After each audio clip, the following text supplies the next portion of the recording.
Hello and welcome to Goodwood Festival of Speed. Typical weather we are enjoying here. Now, because I'm a lucky sod and get to drive cars up the hill, I thought you might like to see what's involved in that. And because I'm an even luckier sod, I get to do it in that. That is the Porsche 953 Paris-Dakar. Not a 953, but the very 953 that won the race outright in 1984.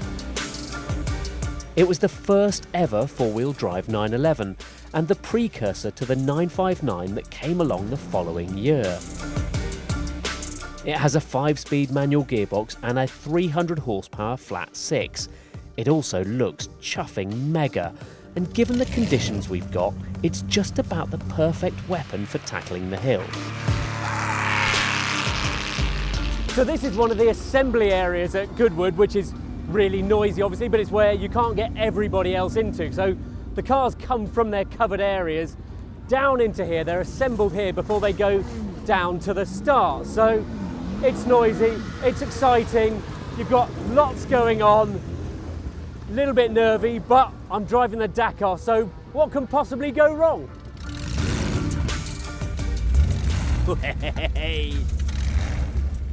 This is the very definition of Goodwood.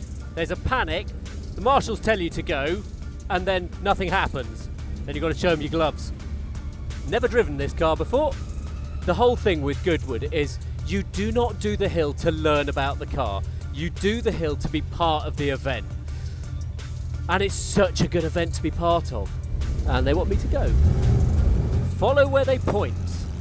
Once your batch is called, it's time to head down to the start, carefully navigating between priceless cars, marshals and photographers. Then you are out on the hill itself, but heading the wrong way down to the start. This is because the Goodwood Hill is not a loop, so all the cars that go up it also have to come down it. Oh, it's so special. You just think, the trust that Porsche have in you to come out and go, yeah, have a crack. No, you've not driven one of these before, but yeah, we trust you, you'll be all right. Not sure I'd trust me. Blip the throttle, that's what you need to do. This thing makes so much noise. So we're literally just arriving down to the start line now. So you trundle back down. There's a completely random order. I'm following a cup car. I've got another cup car behind me. But it's a Porsche thing. It's the whole lineup is all Porsche. There goes a 919. Followed by Porsche's #1 Roadster. Look at that. The first car Porsche ever built. And a 928, which looks divine. And a 959. I'm glad I'm not in that. It's a 91730 with about 1,000 horsepower. It's all so good. There's only one golden rule for driving the Goodwood Hill. The opportunities for looking a complete hero are 0. The opportunities for looking a complete muppet are colossal. You send it off at any corner, do anything wrong, everyone's going to know about it. You're not ever going to be able to demonstrate one of these cars anything like as well as a professional who's been driving their particular car for years. You're just not. So all you can do is just hope you give a good exhibition of the car and yourself and not let anybody down. This guy who sets you off has been here for as long as I've been driving here, which is at least 15 years.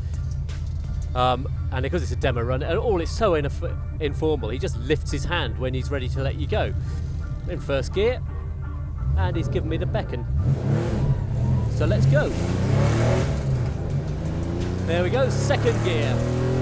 Up through third, coming up to the first corner. Going to give it a little bit of brakes because it's tighter than you look, and I've got no idea how much grip this thing has got. Actually, you feel that four-wheel drive system working. So we'll got a little bit of wobbly. It's very loose and wobbly, but it feels absolutely tremendous. Into fourth gear. No idea what the speed's doing because you haven't got any sort of speedo working. Right, up to Molecombe. You're definitely going to take this one tentative. A couple of blips on the downshift into Molecombe. Right, coming up towards the Flint Wall, the track is cambered, which is not good at least anyway. And then when you come into the Flint Wall, there's not much feel through the brake pedal, but we can sneak it through there, all right. Up towards the corners, I can't remember the names of, but they're blind and they're quicker. Tuck it through there. And then this is the last corner coming up, thank goodness, in a way. But it's like driving through a tunnel because you've just got bales either side and they're really tall. They're taller than my eye line. There we go, over the finish line. And then you've got this really long run out where you can wash the speed off more gently that takes you into the top paddock.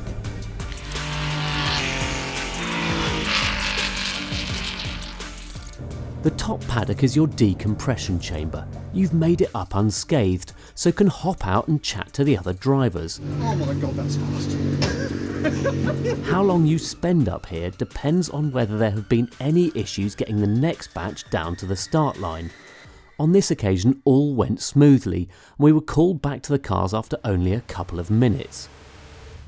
So you don't necessarily go back down in the order you came up in, but they do like you to keep it slow and steady. Oh, that view, just looking back down, you've got all these little rumps of 911s. It's majestic. It's fabulous. And that now is when I feel so fortunate to be doing this. Just coming back down the hill with all these wings and tight suspension and just bobbling along. And you just think, this is so cool to be part of. And driving an original, the original Dakar car. Oh my God. Make it a bit emotional. Anyway, we're coming back down. This is now Molecombe. And as you run back down, we are now what you normally do is you go back in to your paddock, park up, and that's you done until your next run. But because Porsche is the sponsored mark at Goodwood this year, we're off to do something else. We are going down to drive in front of the house and have what is called the Porsche moment. Just because I can, you understand. So there you go. That's it. We're over and done with. The car's back. It's in one piece. That's a relief. And I'm done. I think I need a drink now.